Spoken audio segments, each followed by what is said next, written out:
एक ऐसी चीज जो इंडियन सिनेमा को दुनिया के किसी भी सिनेमा से अलग करता है और वो है हमारे गाने।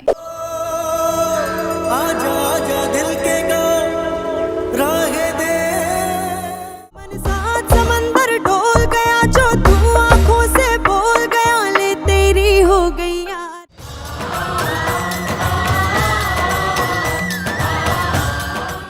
लेकिन क्या कभी सोचा है कि भारतीय सिनेमा में गानों की जरूरत क्यों पड़ी? सिर्फ एंटरटेनमेंट के लिए, सिर्फ मूवी को हिट बनाने के लिए गानों का इस्तेमाल होता है?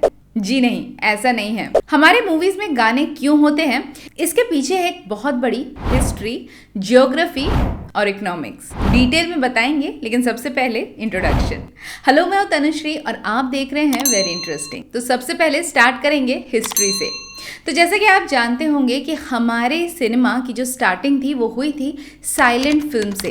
भारत में 1913 से लेकर लेट 1920s तक का ज़माना था साइलेंट फिल्मों का, यानी कि फिल्में जो बनती थी उसमें कहीं कोई डायलॉग नहीं, कोई गाने नहीं, कुछ नहीं होते थे।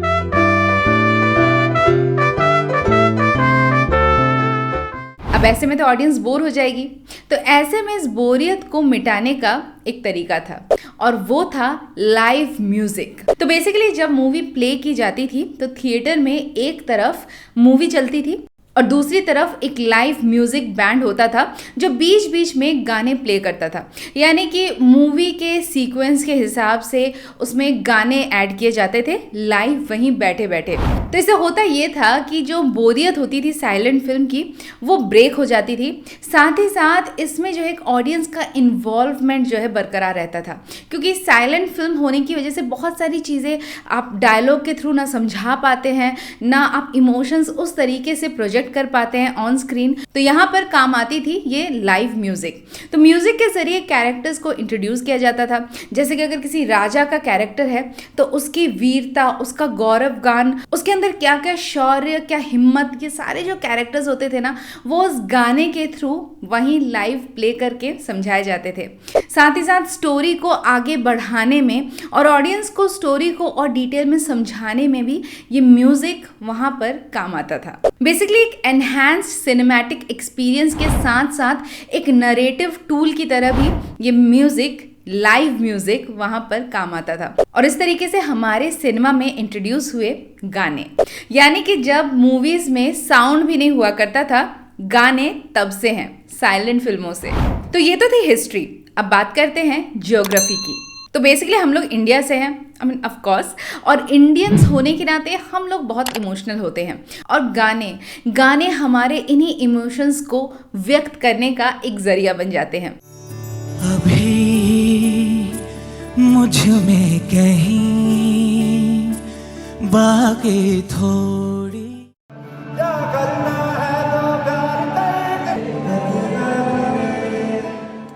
यानी कि हम दुखी हैं तो एक सैड सॉन्ग होगा, छन से जो टूटे कोई सपना, जग सुना सुना। खुशी है तो खुशी वाला सॉन्ग होगा, मटर गश्ती खुली सड़क में, तगड़ी तड़क भड़क में। रोमांस चल रहा है तो रोमांटिक सॉन्ग होगा, सूरज हुआ मध्यम, चांद जलने लगा। बेसिकली गाने हर एक फिल्म की सिचुएशन के हर एक इमोशन को परफेक्टली बयां करते हैं और कई बार तो ये गाने पूरी तरीके से नरेशन को ही आगे ले जाते हैं। यानी कई सारे ऐसे गाने होते हैं जिसमें हीरो छोटा होता है, बचपन उसका दिखाते हैं, फिर वो जवान होता है, फिर वो बड़ा हो जाता है, बूढ़ा भी हो जाता है। तो इस तरीके से गाने जो है फिल्म को एक झटके में, चुटकियों में आगे बढ़ाने के काम भी आते हैं। तो भले ही दुनिया के बाकी किसी भी देश में गानों का कोई भी इंपॉर्टेंस हो, हम इंडियंस के लिए गाना एक इमोशन है। हमारे इमोशंस और सेंटिमेंट्स को ट्रिगर करने वाली वो चीज़ है जिससे हम भावनात्मक तरीके से फिल्मों के कैरेक्टर्स के साथ भी जुड़ जाते हैं। और साथ ही साथ ये गाने जो है हमारे कल्चरल रिप्रेजेंटेशन में भी एक बहुत इंपॉर्टेंट भूमिका अदा करते हैं। तो बेसिकली गाने जो है क्रिएटिव तरीके से लोकल फ्लेवर को मूवी में लाने में मदद करते हैं और उस जगह की जो लोकल ऑडियंस है उसके साथ कनेक्शन बनाने में मदद करते हैं। जैसे कि लोकल खाने पर गाने, रहेगा समोसे में आलू तेरा रहूं, मैं तो भेलपुरी खा रहा था, मैं तो लड़की घुमा। बटाटा बड़ा, हे बटाटा बड़ा। किसी जगह के नाम पर गाने, मस्तानों की दिल्ली दिल्ली गली है दीवानों की दिल्ली वालों के दिल का करार लूटने मैं आई हूँ यूपी बिहार लूटने। यहाँ तक कि वहाँ की वेशभूषा पर भी गाने बनते हैं।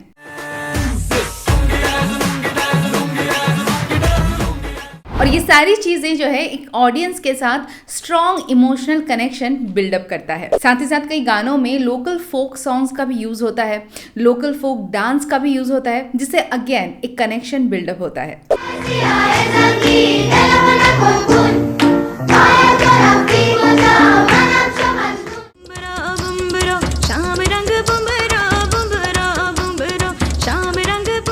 तो ये तो हो गई ज्योग्राफी की बात। अब करते हैं the third and most important connection, economics. तो इकोनॉमिक्स ऑफ सॉन्ग्स क्या है? मूवीज मतलब बिजनेस और बिजनेस मतलब प्रॉफिट। अब चाहे कितनी भी क्रिएटिविटी की बात करें, फिल्म मेकिंग आखिरकार है तो एक बिजनेस, और बिजनेस मतलब प्रॉफिट। और प्रॉफिट यानी कि तब होगा जब ज़्यादा से ज़्यादा ऑडियंस सिनेमा घरों तक जाएगी। और गानों का एक बहुत बड़ा इंपॉर्टेंस होता है सिनेमा घरों तक ऑडियंस को खींच कर लाने का।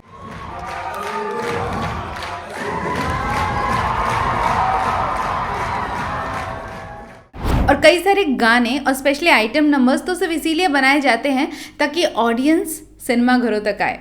और ये गाने फिल्म के बीच में होते भी नहीं हैं, फिल्म के खत्म होने के बाद ये गाने दिखाए जाते हैं। और कई बार सिनेमा घरों में ऑडियंस रुक कर सिर्फ एक गाना देखती है और फिर जब गाना खत्म होता है तब बाहर जाती है। तो गानों का एक बहुत बड़ा इम्पोर्टेंस है फिल्म की रेवेन्यू जनरेट करने में। तू तो आई नहीं। लेकिन बात सिर्फ यहीं तक नहीं है, इससे और भी बड़ी है। बेसिकली फिल्म मेकिंग एक बहुत ही रिस्की बिजनेस है और रिस्क को कम करने के लिए इन गानों का इस्तेमाल किया जाता है। कई बार फिल्म बनाने के बाद इसको थिएटर्स में बेचकर या किसी OTT प्लेटफॉर्म में बेचने के बाद भी फिल्म का प्रॉफिट नहीं निकल पाता है। ऐसे में काम आते हैं ये गाने, जो एक लॉस मेकिंग फिल्म को भी प्रॉफिट में ले जाते हैं। कैसे, बताते हैं। लेकिन उससे पहले बात करेंगे गानों के रीमेक्स के बारे में। अब तो फिल्में भी रीमेक्स बनने लगी हैं, लेकिन आज हम गानों के बारे में बात करेंगे। तो बेसिकली जब एक गाना अपने रीमेक फॉर्म में एक किसी फिल्म में नए रूप में आता है तो फिल्म के जो प्रॉफिट मेकिंग के जो चांसेस हैं वो डे वन से हाई हो जाते हैं। इसके पीछे रीज़न ये होता है कि एक गाना जो है, जो ऑलरेडी बना बनाया गाना रखा हुआ है, वो मोस्टली उसी प्रोडक्शन कंपनी की होती है जिसने गाना बनाया है। फॉर एग्जाम्पल अगर यश राज फिल्म्स ने कोई गाना बनाया था, सपोज DDLJ, वो गाना 90s में बना था, आज भी उनके रॉयल्टी जो है उन्हीं के पास है। तो अब वो गाना जब अपनी किसी नई फिल्म में लेकर आते हैं तो उन्हें रॉयल्टी नहीं खरीदनी पड़ती, उन्हें गाने के राइट्स नहीं खरीदने पड़ते, तो यहाँ पर पैसा बच जाता है।